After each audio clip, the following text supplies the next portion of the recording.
अल्हम्दुलिल्लाहि रब्बिल आलमीन वस्सलातु वस्सलामु अला रसूलिहिल करीम व अला आलिहि व अस्हाबिहि अजमईन अम्मा बाद अऊज़ु बिल्लाहि मिनश शैतानिर रजीम बिस्मिल्लाहिर रहमानिर रहीम व इन तअद्दु निअमतल्लाहि ला तुहसूहा बिस्मिल्लाहिर रहमानिर रहीम रब्बिश्रह ली सदरी व यस्सिर ली अमरी वहलुल उक़दतम मिन लिसानी यफ़क़हू क़ौली।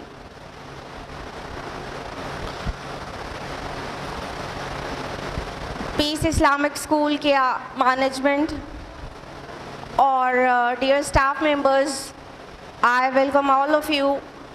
अस्सलामु अलैकुम व रहमतुल्लाहि व बरकातुहू।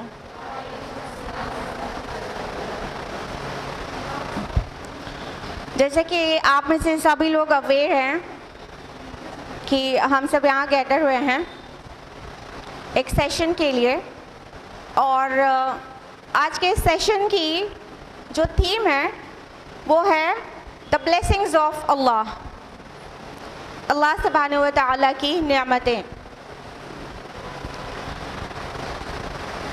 अल्लाह ताला ने हमें पैदा किया तो दुनिया में ऐसे ही नहीं छोड़ दिया, बल्कि हमारी ज़रूरत का सारा सामान जो हमारी ज़िंदगानी से रिलेटेड है वो सारा सामान इकट्ठा किया, उसके बाद हमें दुनिया में भेजा है।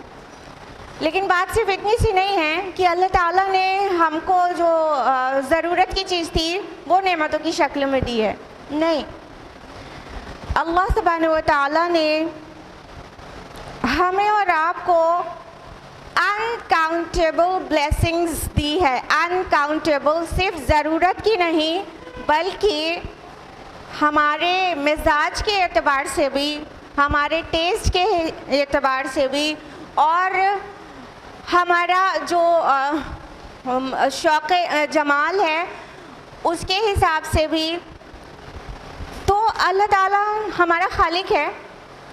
हमने जैसी चीज़ें हमें पसंद हैं उससे बहुत ज़्यादा भर भर कर हर चीज़ें दी हैं। लेकिन क्या है कि हम इंसान बड़े ही नाशुक्र हैं, बड़े ही नाशुक्र हैं। ज़रा सी कमी हो जाती है तो हम फ़ौरन अल्लाह ताला से शिकवा करने लगते हैं और अल्लाह ताला की अनकाउंटेबल ब्लेसिंग्स पर कभी गौर ही नहीं करते हैं। So you know, we have gathered here just to try to count some blessings of Allah subhanahu wa ta'ala। और ये जो थीम है ये कुरान की एक आयत है जो कि कुरान हकीम में 2 जगह मेंशन्ड है। सूरा नहल सूरा नंबर 16 आयत नंबर 18 और सूरा इब्राहिम सूरा नंबर 14 आयत नंबर 34। अल्लाह सुब्हानहू व तआला फरमाते हैं वइन तअद्दु निअमतल्लाहि ला तुहसूहा। If you would count the blessings of Allah subhanahu wa ta'ala, you won't be able to count them। अगर आप चाहें अल्लाह की नेमतों को गिनना तो गिन नहीं सकते। सबसे कमाल की बात यह है कि यहाँ पर नेमत वर्ड आया है, नेमा, ना कि अनअम, प्लूरल में नहीं आया। ये नहीं कहा अल्लाह ताला ने नेमतों को गिनना चाहें। हम लोग ट्रांसलेशन में कह देते अल्लाह की नेमतों को गिनना चाहें तो गिन नहीं सकते, लेकिन अल्लाह ताला ने कहा है वइन तअद्दु निअमतल्लाहि, अल्लाह की एक नेमत को भी काउंट करना चाहो तो you won't be able to do this. सबसे पहले इस नुक्ते को समझ लेते हैं कि एक नेमत को भी कैसे काउंट नहीं कर सकते हैं। बारिश एक नेमत है कि नहीं है? कभी बारिश के कतरे गिन के दिखाइए। स्टार, सन, सन, स्टार है ना, एक ब्लेसिंग है, उसके बगैर जी सकते हैं हम लोग? जी सकते हैं?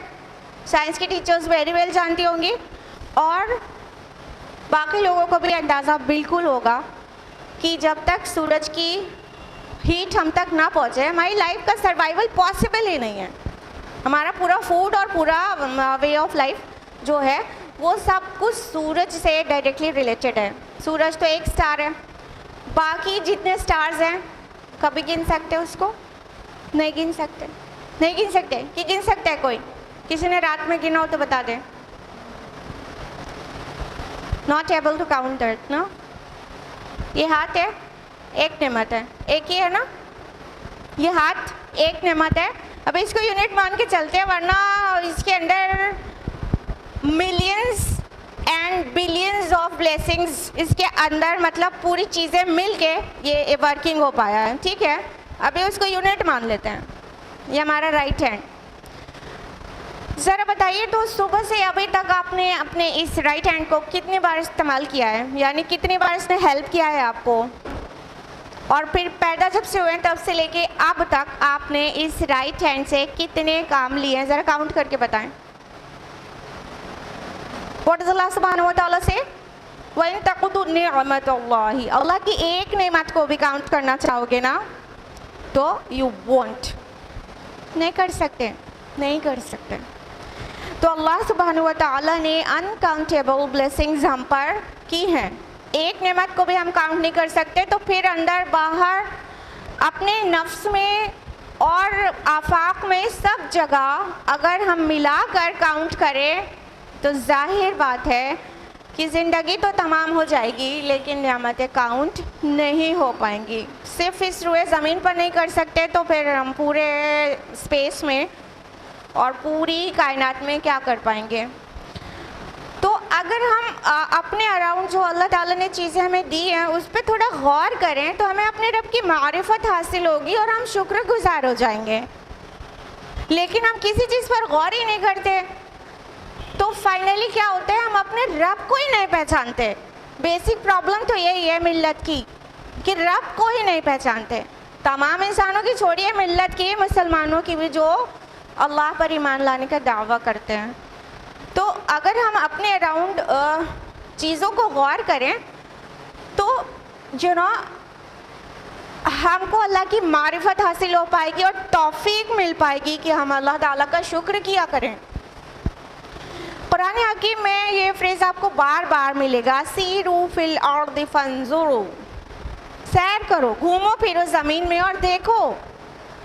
हम लोग आधी बात तो मान लेते हैं, घूमना फिरना तो हमारा सबसे फेवरेट मशगला है ना, लेकिन अल्लाह ताला कहते हैं फंजुरू, और देखो, बसीरत की निगाह से देखो, सिर्फ बसारत नहीं, फोरसाइट से देखो, विजन से देखो।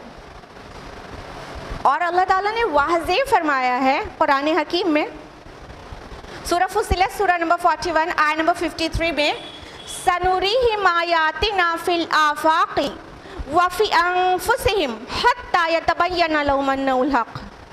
अनक़रीब हम इन्हें दिखाएंगे अपनी निशानियाँ आफाक में भी, इन द होराइज़न, और उनके अपने नुफूस में भी, इन देयर सोल्स, यहाँ तक कि ये वाज़े हो जाए कि हक़ की तरफ से है, कुरान हक़ की तरफ से है। और जितनी भी निशानियाँ हैं, हम जो भी अपने अराउंड देखते हैं ना, you know, these are the science of Allah सुब्हानहू व तआला।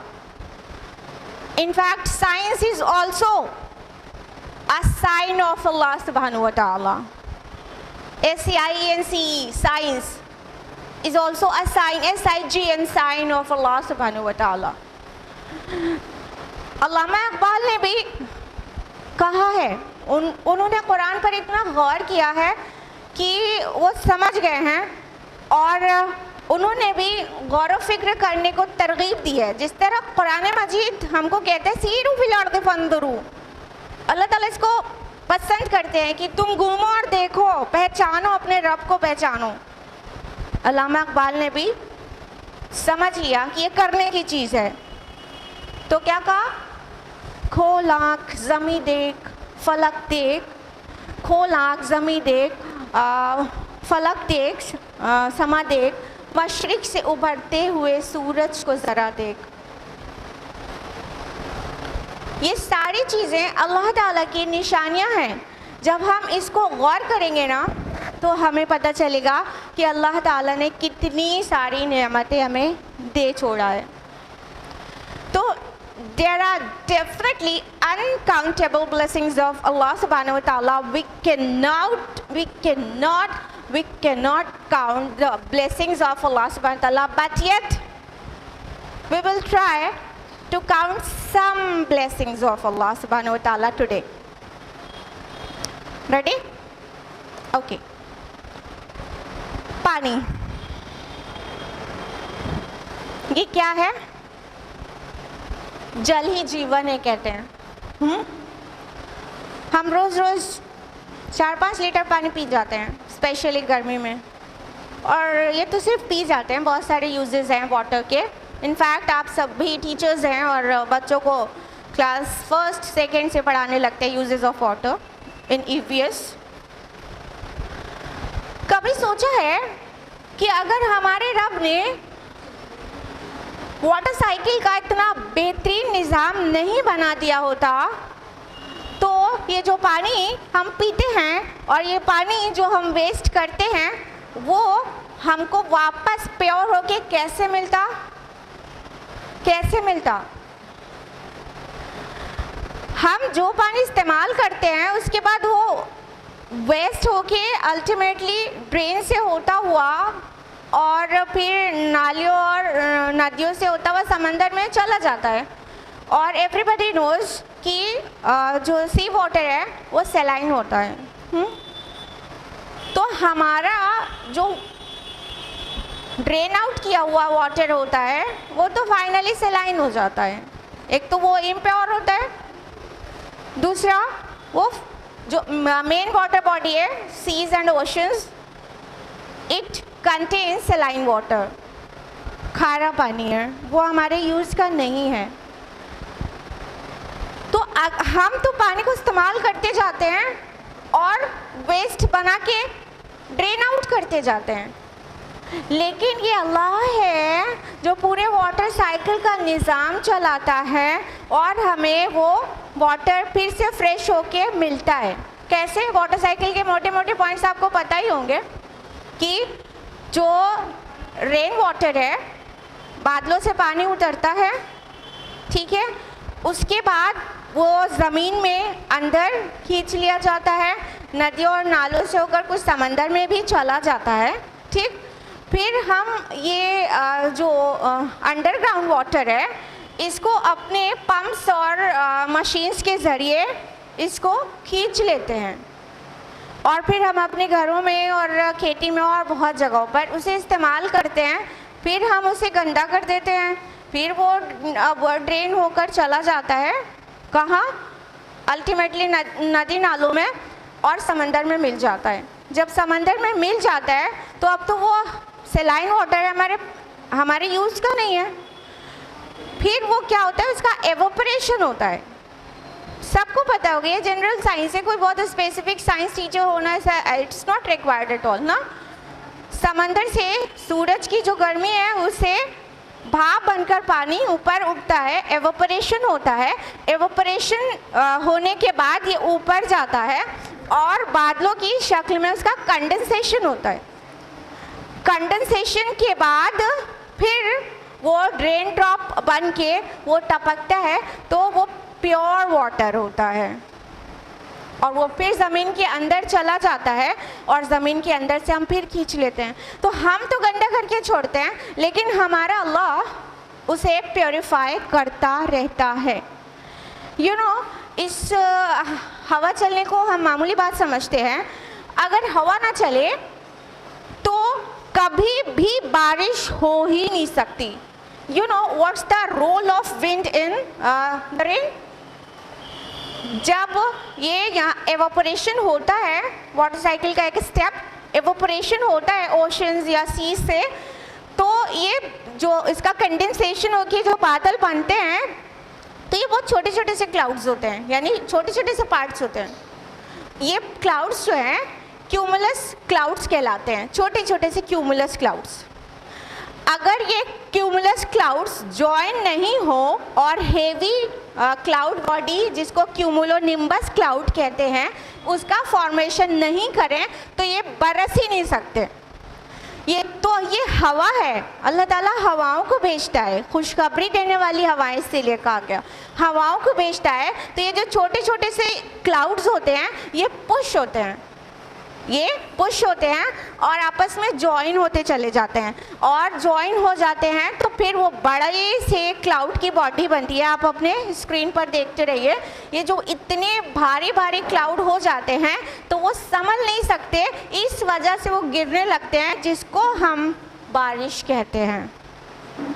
तो अगर सिर्फ हवा ना चले, सिर्फ हवा ना चले अगर, तो ये बारिश हो नहीं सकती, और ये बारिश ना हो तो हमें प्योर वाटर अंडरग्राउंड मिल नहीं सकता और हम जी नहीं सकते।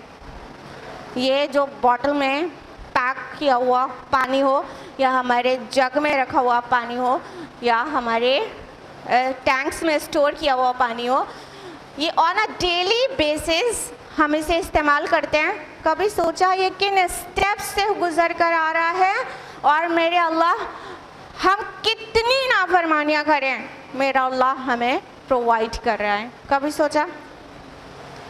सोचा कि हमारे घर में जो ये पीने भर का पानी फिल्टर से फिल्टर कर लिया जाता है, ये सिर्फ पीने के पानी को हम फिल्टर कर सकते हैं ना, लेकिन अगर जिस पानी को हम ड्रेन आउट करते हैं, इंक्लूडिंग सीवेज लाइन ना, जो ड्रेन आउट होता है यूरिन की शक्ल में, बर्तन धोए हुए पानी को इमेजिन कीजिए, कपड़े धोए हुए पानी को इमेजिन कीजिए, वो सब पानी को हमको अपने घर में ही उसको प्योर करना पड़े तो ये आपका फिल्टर कर पाएगा?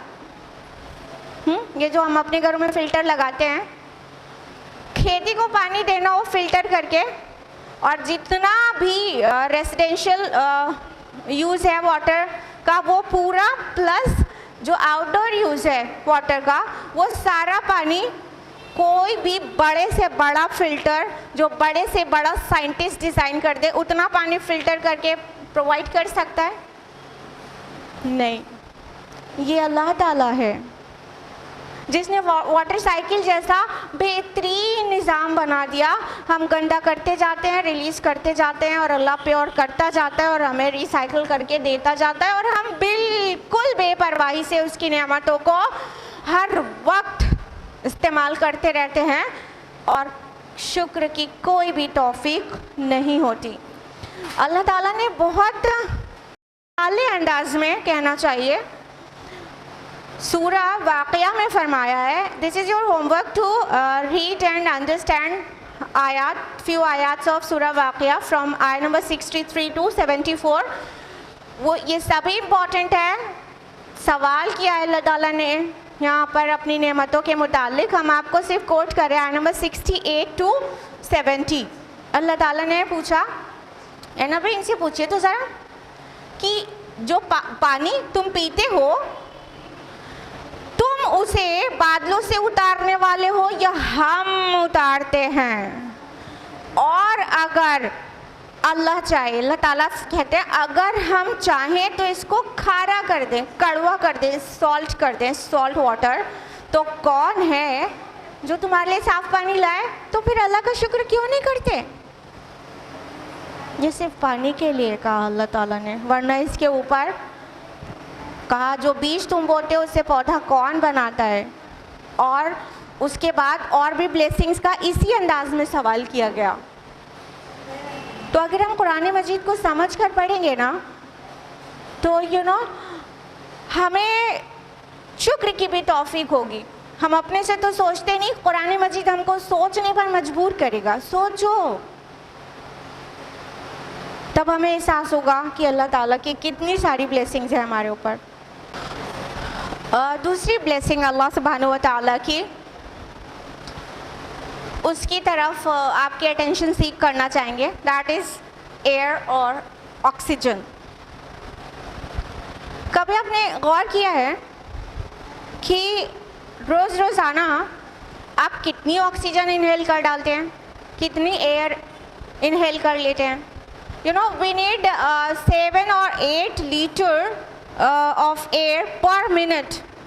1 मिनट में 7 से 8 लीटर ऑक्सीजन हम इनहेल कर लेते हैं। तो पूरे दिन में कितना होगा? 11,000 litre per day. Yes, we inhale 11,000 litre oxygen per day. कभी आपने सोचा हम ये इनहेल कर रहे हैं ऑक्सीजन और एक्सहेल कर रहे हैं कार्बन डाइऑक्साइड,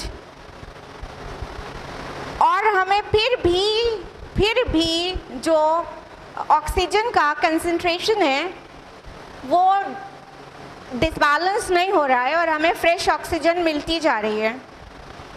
आपको पता है कि आप थोड़े पौधे लगाते हैं, उससे ऑक्सीजन मिलती है आपको, लेकिन आपके खुद लगाए, निज़ाम तो अल्लाह ताला का ही वो भी, लेकिन आपके खुद के लगाए हुए पौधों से, थोड़े से पौधों से हरगिज़ आपकी वो पूरी ऑक्सीजन नहीं मेंटेन हो सकती जो पूरे मतलब ह्यूमन बीइंग और क्रिएचर्स को चाहिए। That's why Allah subhanahu wa ta'ala has provided us lots of trees जिसका बीज, जिसका सीड सो नहीं करते हैं। There are 3.04 trillion trees in the world, in the globe. 3.04 trillion trees हैं। ये सब के बीज we do not sow ना, ये तो अल्लाह ताला है।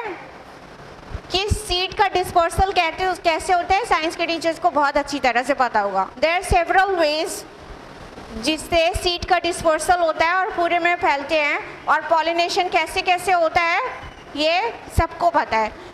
उसके बाद ये पॉसिबल होता है कि इतने सारे ट्रीज़ और प्लांट्स अपने आप ग्रो करें बिना हमारे लुक आफ्टर के। हम घर में कुछ पौधे लगाते, कितनी लुक आफ्टर करना पड़ता है, हाँ, लेकिन अल्लाह ताला उससे अनकम्पैरेबल टाइम्स मोर ट्रीज़ को अल्लाह ताला पैदा फरमा देते हैं, और उससे हम जो एक्सहेल करते हैं कार्बन डाइऑक्साइड, वो पौधे उसको लेकर और हमें फोटोसिंथेसिस के ज़रिए ऑक्सीजन प्रोवाइड करते हैं।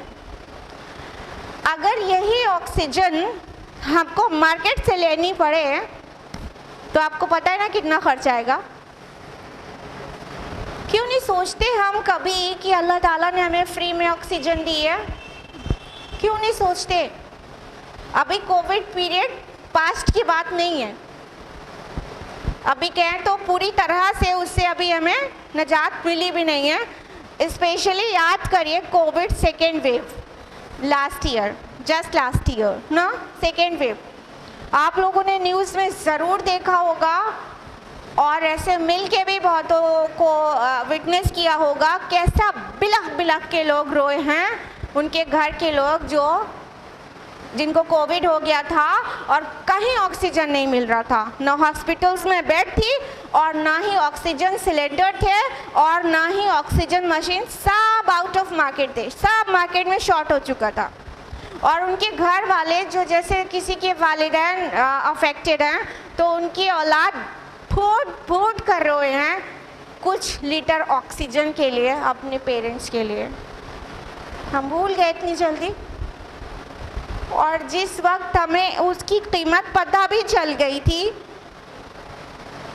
उसके बाद भी हमने शुक्र ना किया अल्लाह ताला का, उसके बाद भी शुक्र ना किया।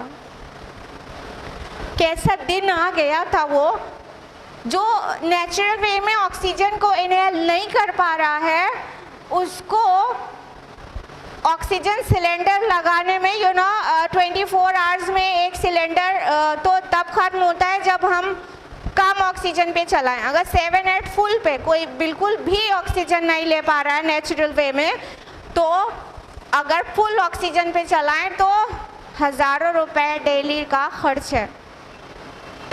हम कुछ भी नहीं करते और हमारा अल्लाह हमको रोज़ रोज़ ऑक्सीजन प्रोवाइड करता है। 11,000 लीटर पर मिनट वी इनहेल, हम हड़प कर जाते हैं और अपने रब को याद भी नहीं करते हैं। अगर ऑक्सीजन बने नहीं तो क्या हो, और हमारी बॉडी में उसे इनहेल करने की कैपेबिलिटी अल्लाह ताला छीन ले तो क्या हो।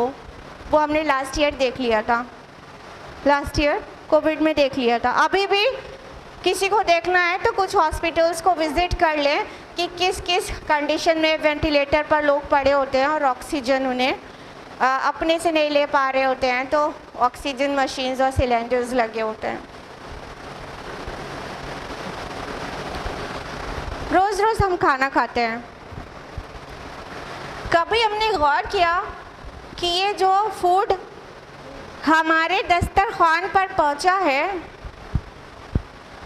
ये कितने सारे स्टेप्स से गुज़र कर हमारे दस्तरखान पर पहुंचा है? कभी हम उसको इस तरह से देखते हैं कि हम अल्लाह की एक नेमत को इस्तेमाल कर रहे हैं और उसका बहुत ज़्यादा शुक्र बजा लाएं। अल्लाह ताला फरमाते हैं कुरान हकीम में सूरा बकरा सूरा नंबर 2 आयत नंबर 172 में, या अय्युहल्लज़ीना आमनू कुलू मिन तय्यिबाति मा रज़क़नाकुम वश्कुरू लिल्लाहि इन कुंतुम इय्याहु तअबुदून। ऐ लोगों जो ईमान लाए हो, खाओ और पियो पाकीज़ा चीज़ें और अल्लाह ही का शुक्र करो अगर तुम वाक़अतन उसकी इबादत करने वाले हो। यानी शुक्र इबादत है। अल्लाह ताला चाहता है कि हम उसकी नेमतों को इस्तेमाल करें, खाएं पिएं, लेकिन शुक्र वाली इबादत भी तो करें। और ये इबादत तभी मुमकिन है जब हमें मारिफत रब हो, जब हम जाने कि हमारा अल्लाह कितना ग्रेट है, जब हम उसके ऊपर गौर करेंगे, उसकी ज़ात सिफ़ात पर, तो उसके दिए हुए ब्लेसिंग्स पर भी गौर करेंगे। अल्टीमेटली हमें शुक्र की और सब तरह की इबादत की तौफीक होगी। जो इबादतें हम और आप करते हैं ना, सलाह ज़कात सौम, ये सब बेरूह क्यों हैं?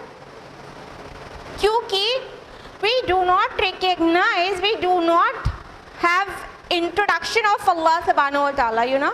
ये बहुत अजीब सा वर्ड इंट्रोडक्शन यूज़ किया है, बट व्हाट टू से, हम पहचानते ही नहीं अपने रब को, जानते ही नहीं।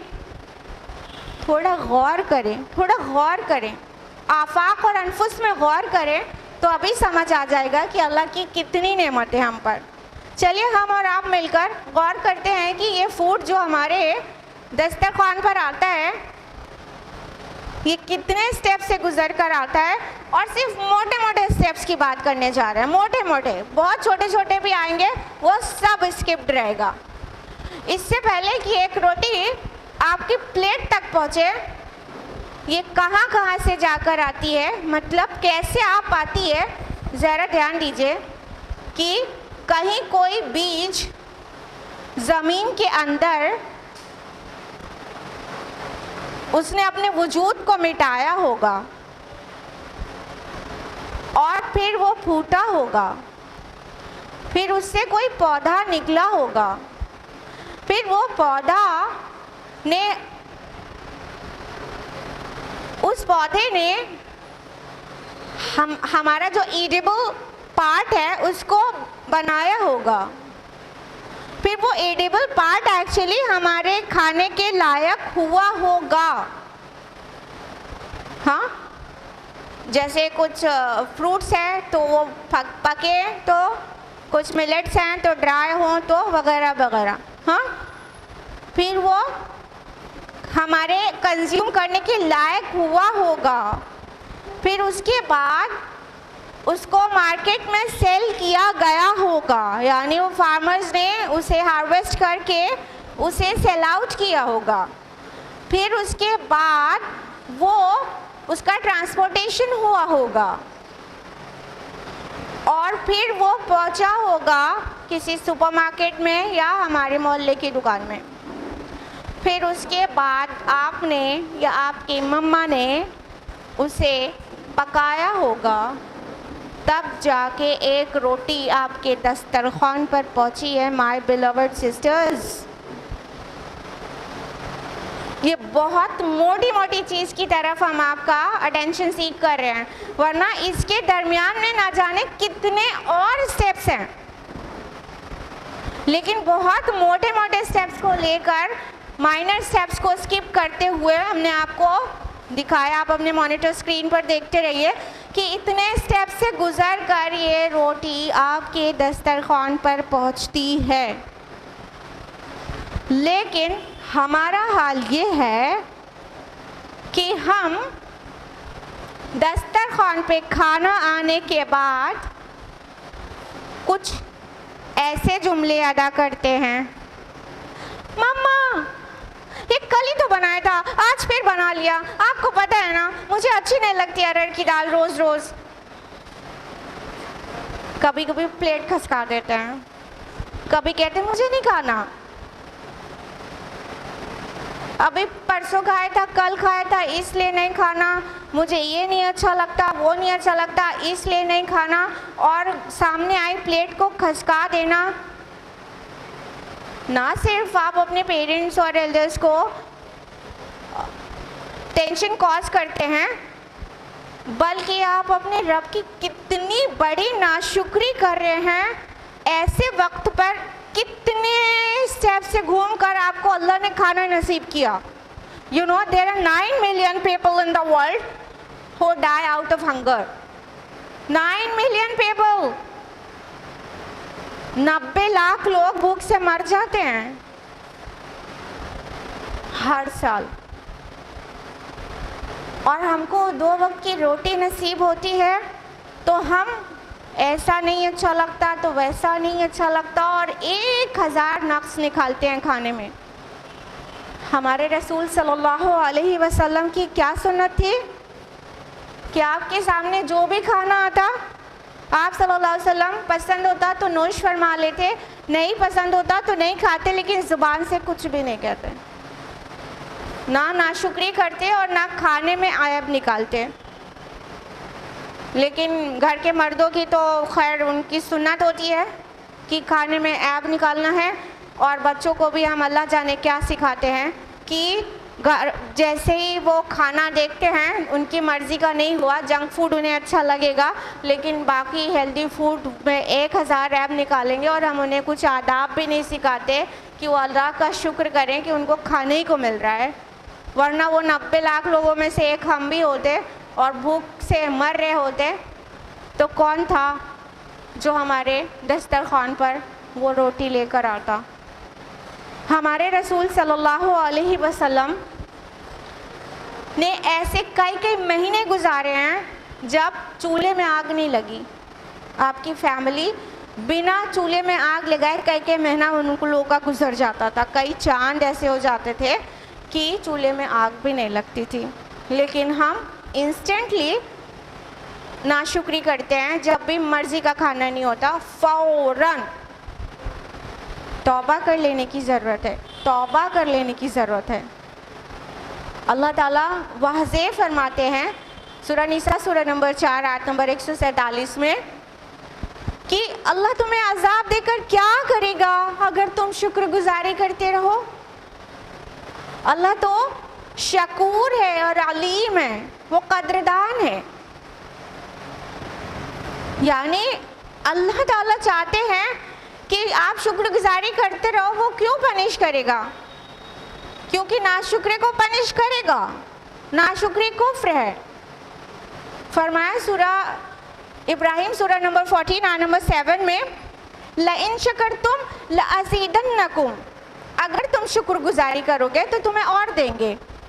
वलइन कफरतुम, लेकिन अगर तुमने कुफरान नेमत की, इन्ना अज़ाबी लशदीद, तो जान लो मेरा अज़ाब बहुत सख्त है। नाशुक्री कुफ्र है, नाशुक्री कुफ्र है। तो अल्लाह ताला उसका सलूशन भी बताते ना। अल्लाह ताला तुमको अज़ाब देना चाहता नहीं है, तुम शुक्रगुजारी करते रहो। अल्लाह को तुम्हें अज़ाब देने की क्या पड़ी है? तुम शुक्र करो तो अल्लाह ताला कद्रदान है। If you are grateful then Allah subhanahu wa ta'ala love your gratefulness. He appreciates us.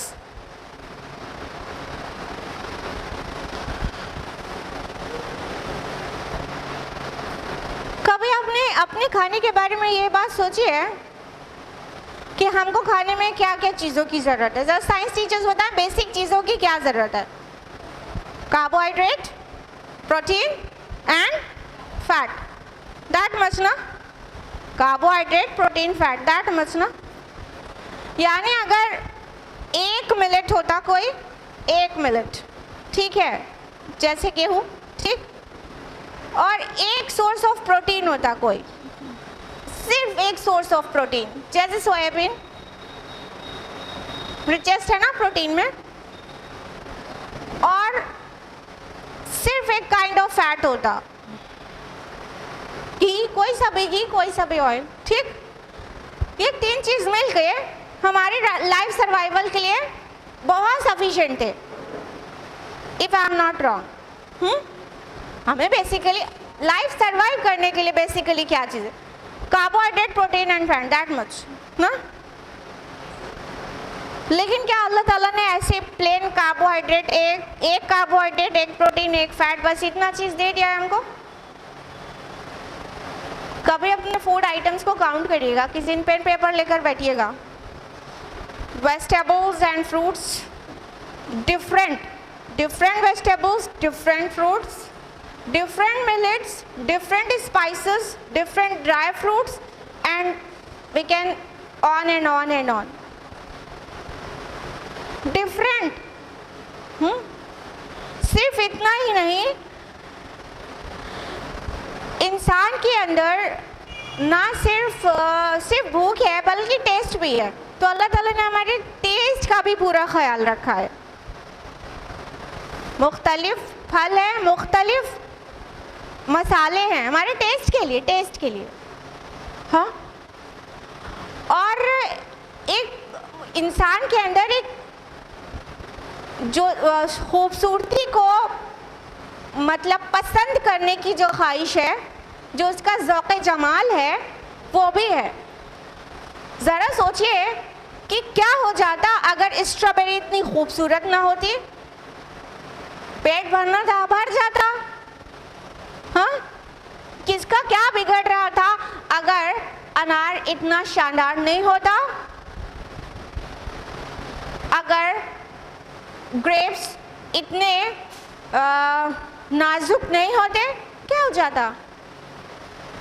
लेकिन अल्लाह ताला ने ना सिर्फ हमारे भूख का ख्याल रखा है, हमारे टेस्ट का भी ख्याल रखा है और हमारे ज़ौक़ जमाल का भी ख्याल रखा है। क्या ज़रूरत है दुनिया में फूलों की? वो ट्यूलिप, वो रोजेस, वो China roses, pansy, different flowers. जब ईवीएस में आप लोग पढ़ाते हैं ना, why don't you seek attention of your kids towards Allah's blessing while you are teaching? ज़रूरी नहीं है कि इस्लामिक स्टडीज़ की टीचर ही दीन पढ़ाए और अल्लाह से वाकिफ़ कराए। If you are a science teacher, you can teach them in a way that Allah subhanahu wa ta'ala has fashioned us in a fantastic manner. When you are teaching EVS, you can tell the students, my dear kids, see how many fruits Allah subhanahu wa ta'ala has given us. And these are so tasty as well. So make them recognize Allah subhanahu wa ta'ala. आप हिंदी में भी अल्लाह का जिक्र कर सकते हैं, science, mathematics, computers, हर एक चीज़ में अल्लाह का जिक्र कर सकते हैं और अल्लाह का शुक्र करने पर उन्हें उनकी अटेंशन सीख कर सकते हैं कि बेटा हम लोग को अल्लाह का कितना शुक्रगुजार होना चाहिए। बस वही अपना चैप्टर पढ़ा रहे हैं उसी के दरमियान में। This is the duty of all the teacher to make your students recognise Allah सुब्हानहू व तआला। एक्स्ट्रा कोई टाइम नहीं लगेगा, आप अपना चैप्टर पढ़ाते रहेंगे, बीच में अल्लाह का जिक्र आपको कर देना है।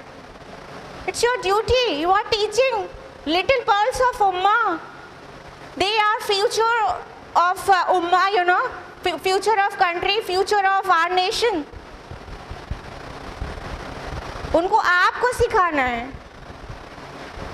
पढ़ना पढ़ाना मनी मेकिंग के लिए नहीं है ना, इंसान साजी के लिए है। और इंसान साजी कैसे हो सकती है जब तक किसी इंसान को अल्लाह का बंदा ना बनाया जाए। सबकी बंदगी से निकालकर इंसान को अल्लाह की बंदगी में डालना, ये सबसे बड़ी इंसानियत है। And it's our duty, you know my dear teachers, It's our duty because we are teachers. We teach students. तो ना सिर्फ आप ये देखें और सुने कि आप अल्लाह का शुक्र करेंगे, प्लान करते रहे अपने बच्चों को कैसे शुक्र कराएंगे अल्लाह का और उसकी पहचान कराएंगे। ये माइंड में आप साइमल्टेनियसली चलाते रहें प्लीज़। आपके बच्चे आपके जरिए अल्लाह को पहचानेंगे तो सोचिए आपको सवाब कितना ज़्यादा मिलने वाला है। हाँ, moving towards the next blessing of Allah सुब्हान तआला, that is our sweet home. हमें से बहुत लोग अक्सर ही दूसरों के बड़े बड़े बंगलों या बड़ी बड़ी कोठियों के पास से गुजरते हैं तो कहते हैं काश मेरा भी।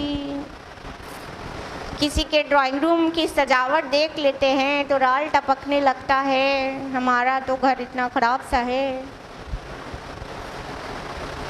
लेकिन हमने ये क्यों नहीं सोचा जब हम रातों को लेटते हैं और अपनी आंखें हमारी पड़ती हमारी सीलिंग के ऊपर घर की, तो हम ये क्यों नहीं सोचते कि अल्लाह का कितना शुक्र है कि हमारे सर पे छत है। वरना कितने ही लोग ऐसे हैं जो 47 डिग्री सेंटीग्रेड की दोपहर में और 3-4 डिग्री सेंटीग्रेड की रात में बगैर छत के आसमान के नीचे दिन और रात बसर करने पर मजबूर हैं। They don't have their own home. They don't have any roof. हम सिर्फ दूसरों की जो अल्लाह ने दूसरों को अता किए हैं उसे देख के अपने को सोचते हैं हम बहुत महरूम हैं, हमको अल्लाह ने दिया क्या है, इतना ख़राब सा घर है, ऐसा शानदार सा ड्राइंग रूम था उनका, ऐसा गार्डन था देखते ही बन रहा था। हम ये सड़कों से गुजरते हैं तो कूड़े खाने के बगल में बैठे हुए वो लोग क्यों नहीं दिखते हमको जिनको एक छत भी मैसर नहीं है। हम क्यों नहीं सोचते और फिर क्यों शुक्र नहीं करते कि अल्लाह आपका शुक्र है कि हमारे सर ऊपर छत है। और जो पर्पस ऑफ हाउसेस है, जो फंक्शंस ऑफ हाउसेस है, जो आप ईवीएस में अक्सर बच्चों को पढ़ाया करती होंगी कि वो हमें गर्मी से, सर्दी से और बारिश से बचाते हैं और एनिमल्स और एनिमीज से प्रोटेक्ट करते हैं। सारी चीज़ें आप पढ़ाते हैं ना ईवीएस टीचर्स। फिर ऐसे ही प्लेन पढ़ा देते हैं हम लोग। हाँ, ना दिल से महसूस करते हैं और ना सामने वाले को महसूस करने पे आमादा करते हैं। आप दिल से पढ़ाइएगा और आप भी जब अपने दीवारों और खिड़कियों और छत पे नज़र डालिएगा तो कहेगा अल्लाह तेरा शुक्र है।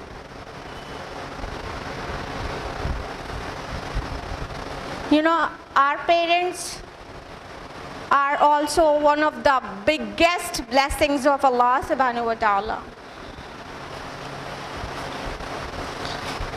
अगर पेरेंट्स ना हो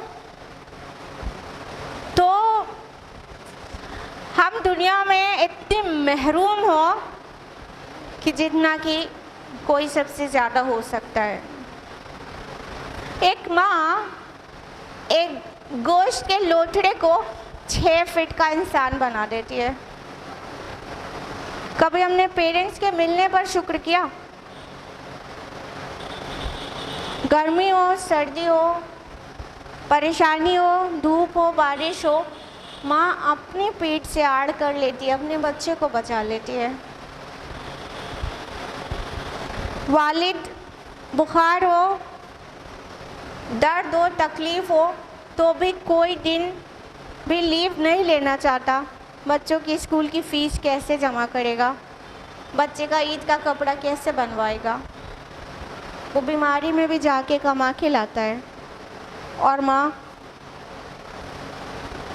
अपने बच्चे को प्रेग्नेंट है, तकलीफ़ में है तो भी सुबह उठ के लंच बना के देती है कि मेरा बच्चा स्कूल जाए तो ना भूखा रहे और ना दूसरे का देके लंच बॉक्स। कितनी अज़ियतें बर्दाश्त करके और कितनी कुर्बानियाँ देकर वालिदैन हमको बड़ा करते हैं और ज़रा सा हमारे मिजाज के ख़िलाफ़ बात हो जाए, या तो यूँ कहें कि हम तो अपने को समझते हैं कि हम बहुत हाईटेक एरा से ताल्लुक़ रखते हैं, हमारे वालिदैन बैकवर्ड है, वो हमारे चैलेंजेस को नहीं समझते, इस वजह से हम उन्हें जब देखो झिड़क देते हैं, जब देखो झिड़की लगा देते हैं। जबकि अल्लाह ताला ने फरमाया अनिश्कुरली वली वालिदैक, कि मैंने इंसान को नसीहत की है कि मेरा शुक्र करो और अपने वालिदैन का भी। तो एक पॉइंट तो ये रहा कि हम वालिदैन की नाशुक्री करते हैं इंतहाई दर्जे की, जब उनको झिड़क देते हैं। अरे अम्मी आप चुप बैठिए, आप क्या समझे हमारे ज़माने का चैलेंजेस, आप तो पुराने ज़माने की बात मत किया करिए। कि क्या गुजरती होगी माँ के दिल पर कि जब ये कुछ नहीं जानती थी तो हमने इसे बोलना सिखाया, जब ये खड़े नहीं हो सकती थी तो इसको उंगली पकड़ के चलना सिखाया, और आज हमसे कहती है कि आप नहीं जानते हैं आज के दौर की चीज़ें, आप बैकवर्ड लोग हैं। तो एक बात तो ये रही कि हम अपने वालिदैन की नाशुक्री कर रहे हैं, लेकिन जब हम अपने वालिदैन को कभी सेंटिमेंटल होते हैं, पहचानते हैं कि वो कितनी बड़ी नेमत है, तो हमको ये बताइए कितने लोग ऐसे हैं जिसने वालिदैन के मिलने पर अल्लाह ताला का शुक्र किया है, या कभी भी सजदाए शुक्र किया है कि अल्लाह ताला आपने हमको वालिदैन दिया, अगर ना दिया होता तो हम सड़कों पर मतलब किस तरह से बड़े होते और क्या इंसान बनते, कैसे होते। वालिदैन ना होते तो हम कैसे होते। अल्लाह का किसने शुक्र किया वालिदैन के मिलने पर। हम अनकाउंटेबल ब्लेसिंग्स अल्लाह सुब्हान ताला की अवेल करते रहते हैं एवरी सिंगल सेकेंड, लेकिन उस पॉइंट ऑफ व्यू से देखते ही नहीं, हमारा नज़रिया ही वो नहीं है। ज़रा सा बीमार हो जाएंगे, 15 दिन से बीमार हैं हम तो थक गए बिस्तर पे पड़े पड़े। 1-2 महीने की बीमारी अगर हो गई तो चिड़चिड़ाहट हो जाती है, घर के दूसरे मेंबर्स को परेशान करने लगते हैं। घर वाले कहते हैं वो चिड़चिड़ा गई है, बहुत दिन से बीमार है ना, इसलिए। जुबान से क्या क्या निकलता है, अब और कितने दिन, 30 दिन हो गया, तबीयत अच्छी नहीं हो रही है। हम ही मिले थे क्या मेरे रब को बीमार डालने के लिए? सारी तकलीफ़ों सारी परेशानियों ने हमारे ही घर का रास्ता देख लिया है क्या? हम इस तरह से नाशुक्री के अल्फाज अदा करने लगते हैं। 30 साल की उम्र में 30 दिन की बीमारी का इतना बेहुदा शिकवा करते वक्त हमें ये क्यों नहीं याद रहता कि ये 30 साल से अल्लाह ताला हमारी हिफाजत कर रहे हैं, तो हमने कितना शुक्र किया था। ये 30 दिन की थोड़ी सी बीमारी में हम अल्लाह की नाशुक्री करने लगे। अगर अल्लाह सुब्हानहू व तआला हमको खुसूसी हिफाजत ना फराहम करें, we have specific defense systems in our body, that is immune system. अगर वो डिफेंस सिस्टम ना हो तो हम जी ही नहीं सकते फर्स्ट ऑफ ऑल, और अगर जी भी ले तो बिस्तर से तो नहीं उठ सकते, क्योंकि हम हर एक बार जो सांस लेते हैं तो मिलियंस नहीं billions of germs micro organism inhale कर लेते हैं।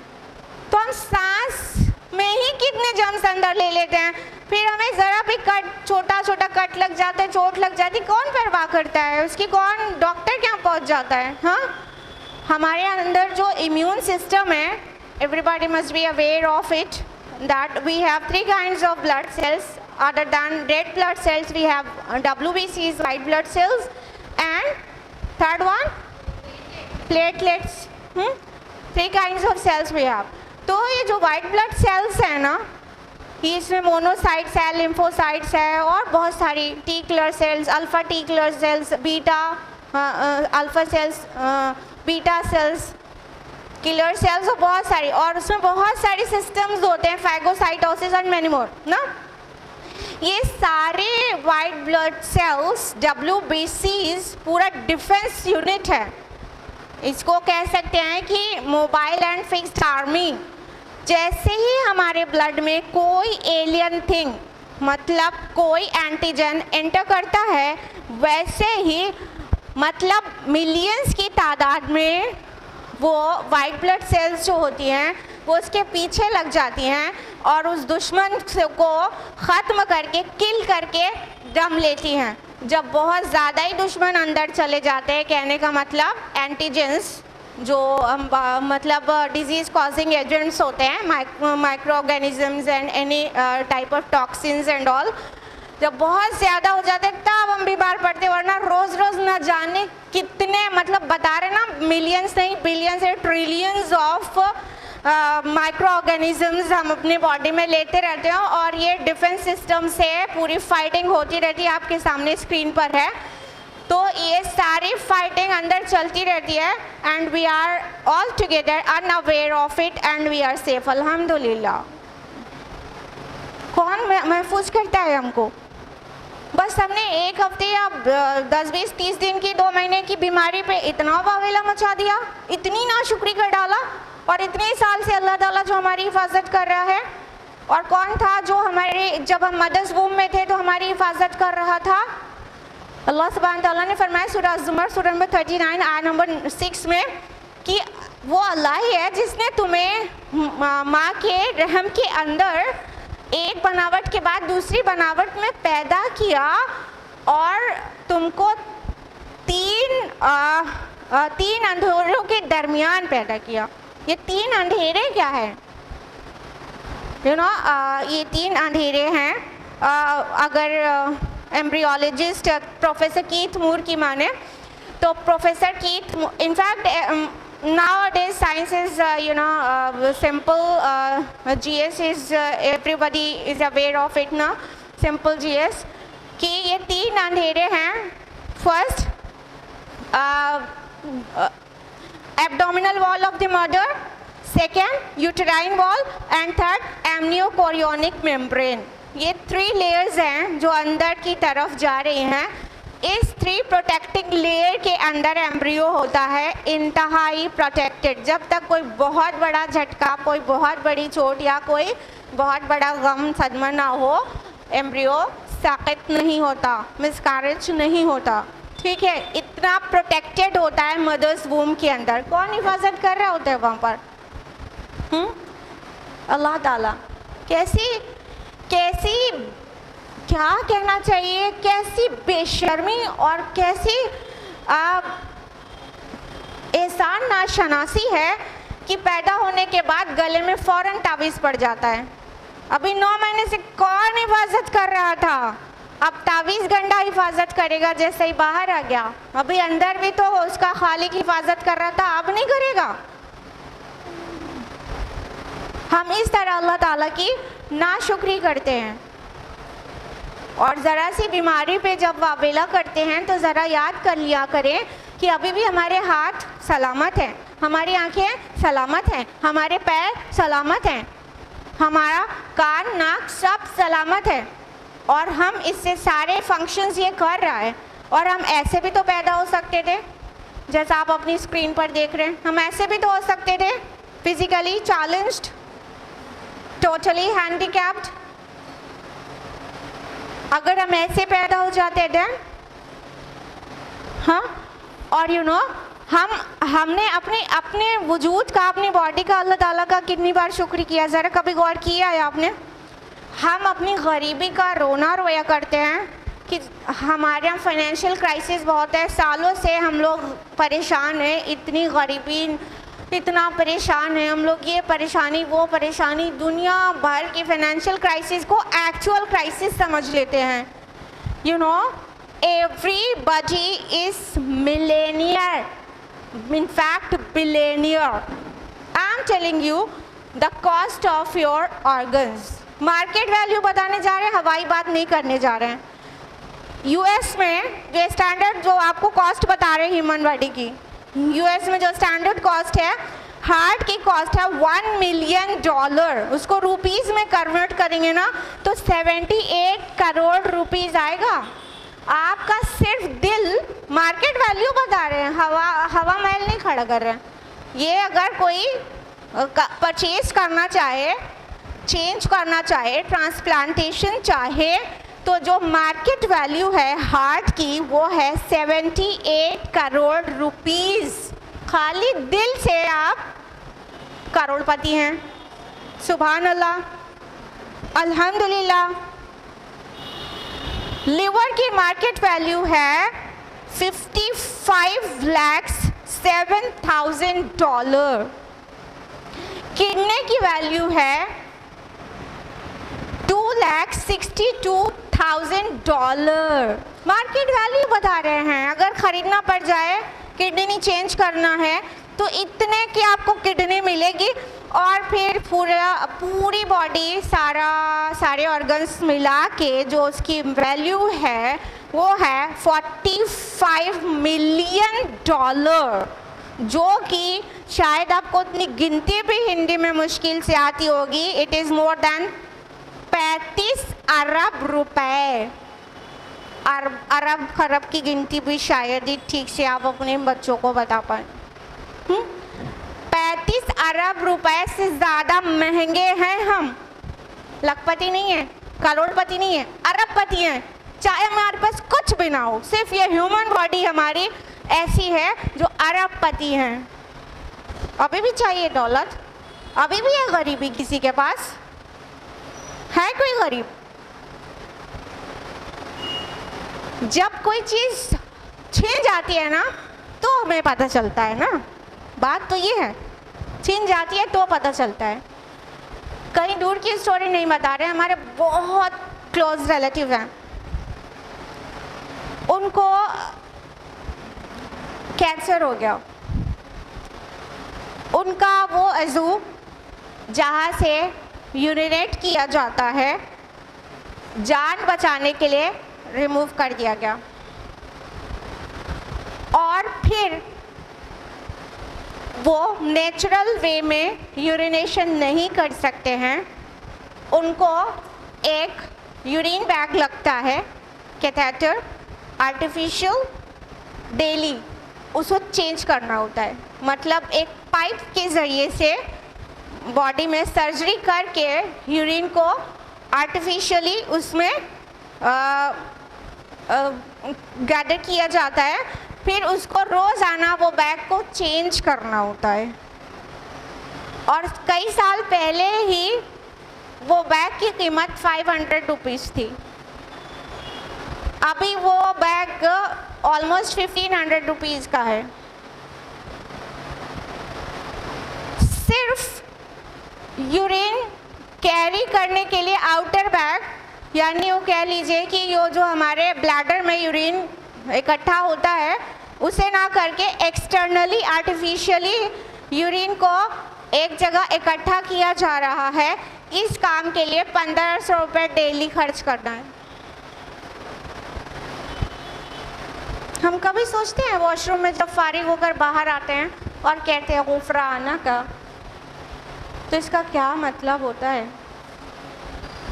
हे अल्लाह, आपने हमें नेमतें दी, मैंने खाया, मैंने पिया, मुझे उससे तवानाई मिली, we get energy and calories, और मैंने उसको एक्सक्रीटा के फॉर्म में डिस्चार्ज कर दिया, और तेरा शुक्र का हक ना बजा ला सकते हैं, ना बजा लाए। गुफराना का, अल्लाह आप हमें माफ़ कर दीजिए, माफ़ कर दीजिए।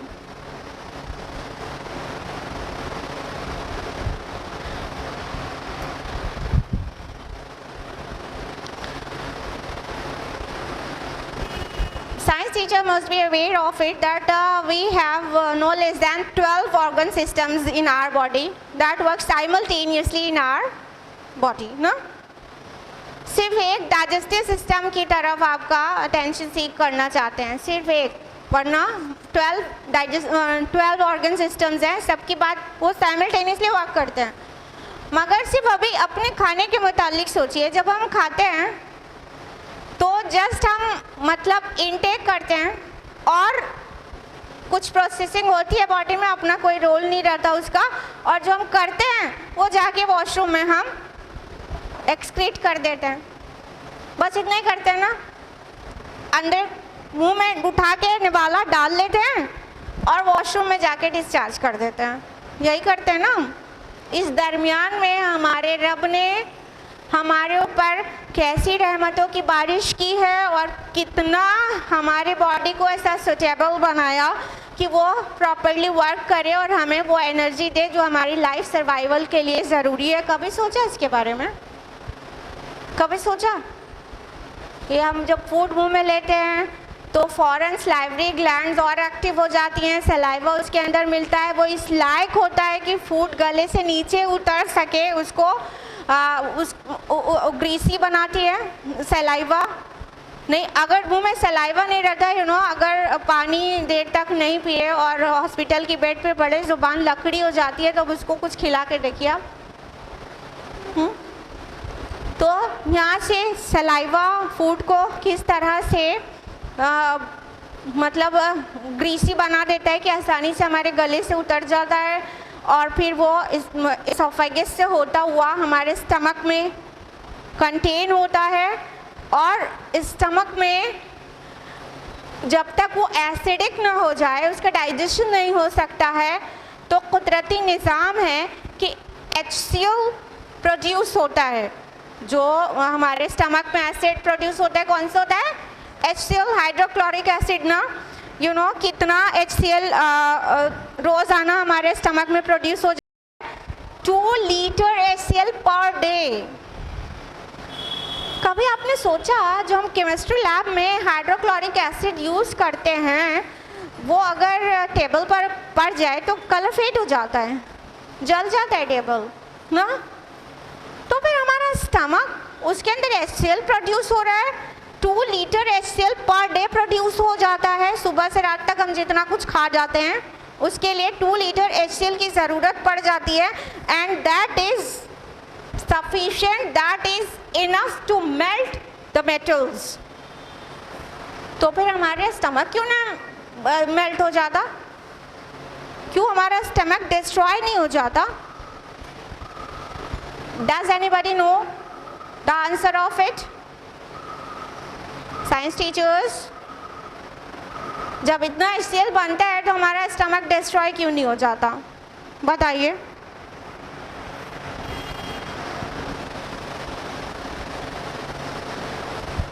Have you ever thought about it or studied about it? बताइए।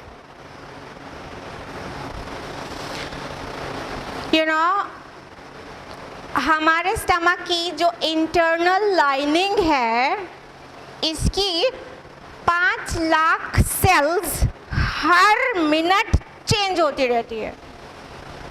Internal lining keeps on changing and new sales keeps on forming and forming and forming, and internal lining keeps on changing. That's why our stomach never melts with HCl. Just food पर वो action लेता है और हमारे stomach की जो lining है वो उसको ज़रा भी हार्म नहीं करता। कितना खूबसूरत निज़ाम अल्लाह ताला का। फिर वो इंटेस्टाइन के ज़रिए उसमें एब्जॉर्प्शन होता है फूड का, और कैलोरीज हमारी मेंटेन होती है, ब्लड में ग्लूकोज के फॉर्म में मिल जाता है, और जो एक्सक्रीटा होता है वो हमको रेक्टम में इकट्ठा हो जाता है, और हमको जब रेक्टम या ब्लैडर फुल हो जाता है तो हमें फील होता है और हम अपनी मर्ज़ी से उसे डिस्चार्ज कर सकते हैं। किसी के जो वॉल्व्स हैं उसकी मसल्स अगर वीक हो जाएं तो फील नहीं होता, तो आप जानते हैं लाइफ कितनी टफ हो जाती है। पूरे टाइम डायपर्स पे आ जाना पड़ता है अगर खाली लीक आउट ही होने लगे।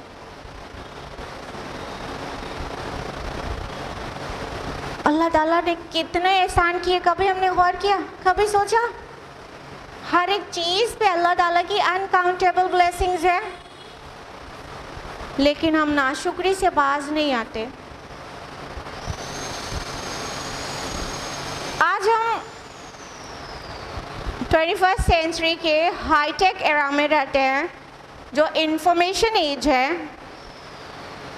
इसका अफसोस की बात यह है कि मिसयूज़ ज़्यादा हो रहा है और गुड यूज़ कम हो रहा है, लेकिन it is actually a blessing of Allah सुब्हानहू व तआला कि हम इतने हाईटेक एरा में पैदा हुए हैं और जो चीज़ लोगों के लिए सोचना मुहाल था वो आज हमारे फिंगर टिप्स पर है और एक सेकंड में वो इन्फॉर्मेशन हम रिट्रीव कर लेते हैं जो कई साल लगाकर कोई कहीं से लेके आता होगा। यू नो, हमारे असलाफ जो थे वो नॉलेज गेन करने के लिए हज़ारों किलोमीटर का सफ़र करते थे, सहरा और जंगलों से गुज़रते थे। उनके पास खच्चर या उनके पास ऊँट होते थे और वो महीनों की मुसाफत के बाद जाके एक हदीस लेके आते थे। और आज क्या है? ये लैपटॉप, पाम टॉप, ये हमारा मोबाइल, डेस्कटॉप हमारी फिंगर टिप्स पर है। Everything is on our finger tips. आज ई लर्निंग के ज़रिए हम यूएस से डायरेक्ट यहाँ बैठ के क्लास कर सकते हैं, लाइव क्लासेस। लेकिन क्या हमने इस बात के लिए अपने रब का शुक्र किया कि हम इतने हाईटेक एरा में रहते हैं और हमें इतना आसानियाँ हैं, जबकि हमारे असलाफ ने उसी इल्म को हमारे तक पहुँचाने में ऐसी मशक्क़तें उठाई हैं, अपनी ज़िंदगियाँ लगा दी हैं एक एक चीज़ को हम तक पहुँचाने में। अब हमारे तक आसानी से पहुँच भी गई और हम एनी टाइम उसको रिट्रीव कर लेते हैं, एनी टाइम। लेकिन हम शुक्र नहीं करते, बल्कि अमली नाशुक्री करते हैं। अमली नाशुक्री क्या है कि हम उसका मिसयूज़ करते हैं। और you know, you are teachers of Peace Islamic School, then I would like to seek your attention towards your organization. It is also one of the blessings of Allah subhanahu wa ta'ala that you are working in such an educational setting which is Islamic. And the motivation and the mission of this school is to prepare da'is of Islam. And Allah subhanahu wa ta'ala has chosen you to serve here. This is the blessing of Allah subhanahu wa ta'ala, as well as this is the choice of Allah subhanahu wa ta'ala. आप किसी और organisation में work करते तो हो सकता है कि आपको लिफाफे में जो कुछ मिलता है बस वो ही मिलता, लेकिन आप यहाँ पर वर्क कर रहे हैं, बस आपकी इंटेंशन शामिल हो जाए तो महीने में एक बार जो लिफाफे में मिलता है ना, वो बहुत छोटा और बहुत हकीर हो जाए, और जो आखिरत में अल्लाह ताला देगा, बस आपकी नीयत शामिल हो जाए कि मैं रज़ाई लाइक के लिए कर रही हूँ, ये तो ज़रूरत ज़िंदगी है जो मिल रहा है। वरना मेरा मकसद है मेरे बच्चे बड़े के दाइयान इस्लाम बने और इस्लाम को वो आगे बढ़ाएं और इस्लाम का पैगाम और कुरान का मैसेज पूरी दुनिया में स्प्रेड करें और मुझे सवाब जारिया नसीब हो। इस नीयत से अगर आप बच्चों को पढ़ाएं तो वो एनवलप वाला ये एकदम ही हकीर हो जाएगा और वो जो मकसद है ना वो बहुत बड़ा हो जाएगा और आप अल्लाह का शुक्र करेंगी और उसके आगे सजदा करेंगी और अपनी ऑर्गेनाइजेशन को अपना फुल फ्लेज देंगे। क्योंकि अगर आप यहाँ नहीं होते तो किसी दुनिया कमाने वाली जगह पर होते तो वहाँ पे भी आपको वो दुनिया वाली चीज़ तो मिल जाती, लेकिन आखिरत से उसका कोई ताल्लुक़ नहीं होता, और क्या पता वहाँ पे आखिरत ख़राब होने वाली चीज़ भी हो जाती साथ में। Do you agree with it? बाहर का माहौल जानते हैं ना क्या है, इंटरमिंगलिंग है और बेहयाई है, इनसिक्योरिटी है और ना जाने क्या क्या है। तो this is also a blessing of Allah subhanahu wa ta'ala that Allah subhanahu wa ta'ala has chosen you to be a part of such an educational setting which is completely Islamic and Dawati in nature, then say Alhamdulillah, then say Subhanallahi wa bihamdihi. दुनिया की सबसे बड़ी नेमत है इस्लाम, और ये अल्लाह ताला का बहुत बड़ा शुक्र है, सबसे बड़ा शुक्र है कि हमें और आपको मुस्लिम बनाया। इस्लाम एक बहुत बड़ी नेमत है। अल्लाह सुब्हानहू व तआला ने खुद फरमाया सूरा माइदा सूरा नंबर 5 आयत नंबर 3 में, अल-यौम अकमलतु लकुम दीनकुम व अतममतु अलैकुम निअमती व रदीतु लकुमुल इस्लाम दीना। आज के दिन हमने तुम पर अपना दीन तुम्हारे लिए कामिल कर दिया, मुकम्मल कर दिया, और तुम पर अपनी नेमत तमाम कर दी, और तुम्हारे लिए इस्लाम के दीन होने पर रज़ामंद हो गया। That means Islam is one of the blessings of Allah subhanahu wa ta'ala, and we are by birth Muslims। तो इसके लिए अल्लाह का कितना शुक्र करना चाहिए। अगर हम किसी पेगन फैमिली में हो जाते हैं, हम किसी एथिस्ट की फैमिली में पैदा हो जाते हैं, हम बुत परस्तों क्या पैदा हो जाते हैं, तो हमें कितनी मेहनत पड़ती है, हमें ढूंढना पड़ता, तहकीक करना पड़ता क्या हक़ है क्या बातिल है, और उसके बाद पूरी सोसाइटी से लड़ना पड़ता, तब हम हक़ को पाते। लेकिन हमें बिना ढूंढे, बिना तहकीक किए घर के अंदर कुरान मजीद मिल गया, और हमने हक़ को पा लिया, और अपने वालिदैन के कहने से हमने अशहदु अल्ला इलाहा इल्लल्लाह व अशहदु अन्ना मुहम्मदन अब्दुहु व रसूलुहु पढ़ दिया, और हम उस पर चलने लगे। तो ये कितनी बड़ी नेमत है। क्या हमने अपने रब को कभी इसलिए सजदा किया कि उसने हमें मुस्लिम बनाया? अल्लाह ताला का हर एक चीज़ पर शुक्र करना चाहिए, हर एक चीज़ पर। ये कितनी अफसोस की बात है। It's really so disappointing that whatever in the heavens and the earth they prostrate Allah subhanahu wa ta'ala, but we humans we don't। अल्लाह ताला कुरान हकीम में सूरा नहल सूरा नंबर 16 में फरमाते हैं, आयत नंबर 49-50 में, कि जो कुछ भी आसमान और ज़मीन में है और कुल के कुल फरिश्ते और जानदार, वो सब अल्लाह ही को सजदा करते हैं और तकब्बुर नहीं करते, और वो उससे डरते रहते हैं। तो सोचिए आसमान ज़मीन में कितनी गैर शऊरी मखलूक है। पहाड़ है, ये हवाएं, ये बादल, ये पानी, ये चिड़िया, ये सब गैर शऊरी मखलूक है। इनको शऊर नहीं है, इनके पास इंटेलेक्ट नहीं है, इनके पास रूह नहीं है, फिर भी दे प्रोस्ट्रेट अल्लाह सुब्हानहू व तआला, वो सजदा करते हैं अल्लाह को। लेकिन हमको 5 वक्त नमाज में सजदा करने में काहिली होती है। अल्लाह ताला की कोई नेमत की खबर मिले तो एक सजदा करने में, सजदा शुक्र करने में काहिली होती है।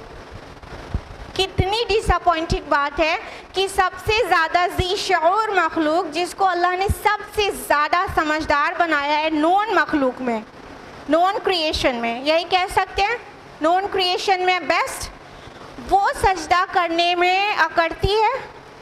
फजर का वक्त होता है सजदे का, बिस्तर में पड़े एसी में सो रहे होते हैं। तो अल्लाह के आगे झुके, अपने रब को पहचाने और उसका शुक्र करें। और याद रखें कि अगर हम अल्लाह का शुक्र करते हैं तो हम किसी का कोई फ़ायदा नहीं करते और अल्लाह को कुछ नहीं देते। अल्लाह ताला ने वाज़े कर दिया है सूरह लुक़मान सूरह नंबर 13 आयत नंबर 12 में, वमन यशकुरु फ़इन्नमा यशकुरु लिनफ़्सिही, जो भी शुक्र करता है तो वो अपने आप के लिए करता है, अपने फ़ायदे के लिए। तो अगर हम शुक्र करते हैं तो इसमें हमारा फ़ायदा है, और हम नाशुक्री करते रहें तो अल्लाह का कुछ नहीं बिगड़ता, कुछ नहीं बिगड़ता। लिहाजा हम अपने फ़ायदे के लिए अपनी नजात के लिए अपने रब को पहचाने और उसका शुक्र करें। सलाह के बाद के अज़कार में एक दुआ ये भी है जो आप और हम सब लोग साथ में रिसाइट करेंगे और दिल की गहराई से रिसाइट करेंगे। अल्लाहुम्मा अइन्नी, रिसाइट विद मी, अल्लाहुम्मा अइन्नी अला ज़िक्रिका व शुक्रिका व हुस्न इबादतिक। ऐ अल्लाह, मुझे तौफीक दे कि मैं तेरा ज़िक्र करूं, तेरा शुक्र करूं और तेरी अच्छी इबादत करूं। आमीन या रब्बल आलमीन। वस्सलामु अलैकुम व रहमतुल्लाहि व बरकातुहू।